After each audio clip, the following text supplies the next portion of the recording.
Bismillahirrahmanirrahim. Assalamualaikum warahmatullahi wabarakatuh. Alhamdulillahirabbil alamin. Wassalatu wassalamu ala asyrafil anbiya'i wal mursalin sayyidina Muhammadin wa ala alihi wa sahbihi ajma'in, amma ba'du. Izinkan saya, Sulhana Mokhtar, Wakil Dekan 2 Fakultas Kedokteran Universitas Muslim Indonesia, membawakan kultum dalam rangkaian Gerakan Energi Ramadan yang ke-6 yang rutin dilaksanakan oleh Fakultas Kedokteran Umum. Topik yang akan saya bawakan kali ini adalah tentang contoh makanan dan minuman Tibun Nabawi. Tibun Nabawi adalah segala sesuatu yang disebutkan dalam Al-Quran dan hadis yang sahih, yang berkaitan dengan kesehatan, baik itu pencegahan maupun pengobatan. Prinsip konsumsi dalam Tibun Nabawi itu ada 2. Yang pertama, makanan dan minuman yang kita konsumsi itu harus halal dan baik. Ini sesuai dengan firman Allah dalam Quran Surah Al-Baqarah ayat 168, Ya ayyuhan nasu kulu mimma fil ardi halalan thayyiba. Wahai manusia, makanlah dan minumlah makanan yang halal dan baik yang terdapat di muka bumi. Kemudian prinsip yang kedua untuk konsumsi Tibun Nabawi, kita diminta untuk menghindari berlebihan dalam makan dan minum. Sebagaimana dijelaskan oleh Allah dalam Quran Surah Al-A'raf ayat 31. Ya bani adama khuzu zinatakum inda kulli masjidi wa kulu washrabu wala tasrifu. Makan dan minumlah dan janganlah berlebihan. Ada beberapa makanan dan minuman yang biasa dikaitkan dengan Tibun Nabawi. Beberapa makanan dan minuman ini dilakukan sebagai ikhtiar penyembuhan penyakit, antara lain air zam-zam, madu, jintan hitam atau habatus sauda, kemudian zaitun, kurma, susu kambing, jahe, cuka apel, buah tin, dan kismis kuning. Sekarang kita ke air zam-zam. Air zam-zam ini merupakan air yang diberkahi. Jadi Rasulullah SAW dalam sabdanya berkata bahwa sesungguhnya air zam-zam itu adalah air yang diberkahi. Air tersebut adalah makanan yang mengenyangkan. Demikian disebutkan dalam hadis riwayat Muslim. Air ini juga digunakan untuk menyembuhkan berbagai macam penyakit. Selanjutnya madu. Kita semua sudah mengenal bagaimana manfaat madu. Madu ini dikenal sebagai obat dalam berbagai penyakit. Allah Subhanahu wa taala berfirman dalam surah An-Nahl ayat 69, Yakhruju min butuniha syarabun mukhtalifun alwanuhu fihi sifaul linnas, bahwa dari perut lebah itu akan keluar minuman atau madu, dan madu ini bermacam-macam warnanya.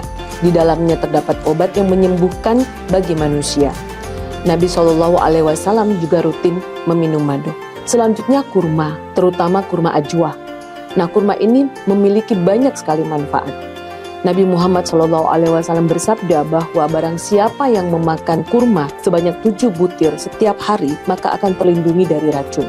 Ini disebutkan dalam hadis riwayat An-Nasa'i dan Ibnu Majah.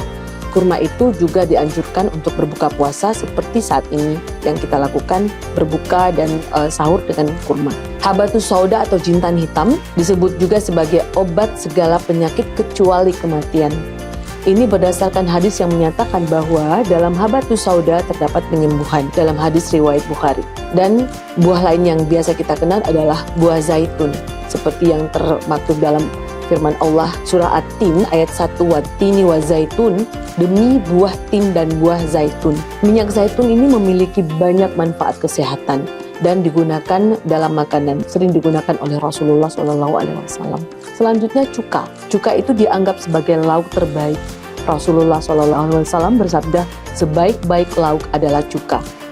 Disebutkan dalam hadis riwayat Muslim, dan cuka ini bermanfaat untuk pencernaan.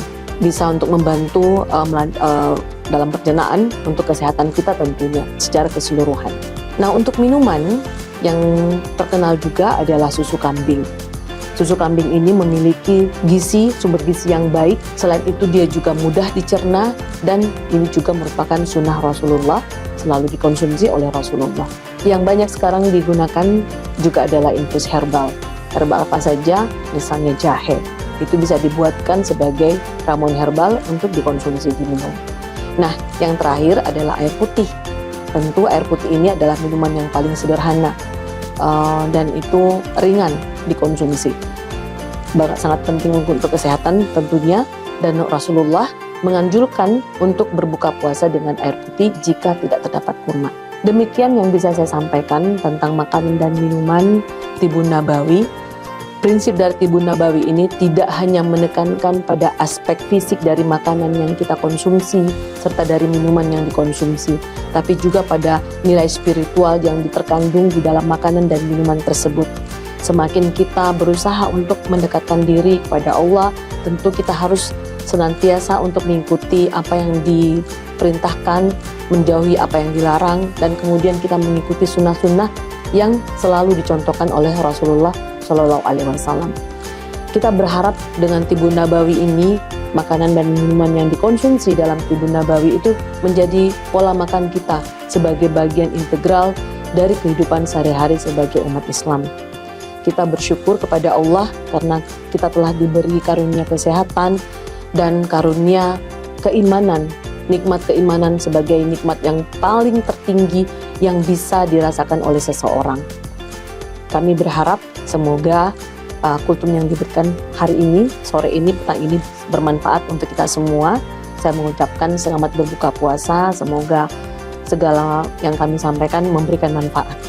Wabillahi taufiq wal hidayah. Assalamualaikum warahmatullahi wabarakatuh.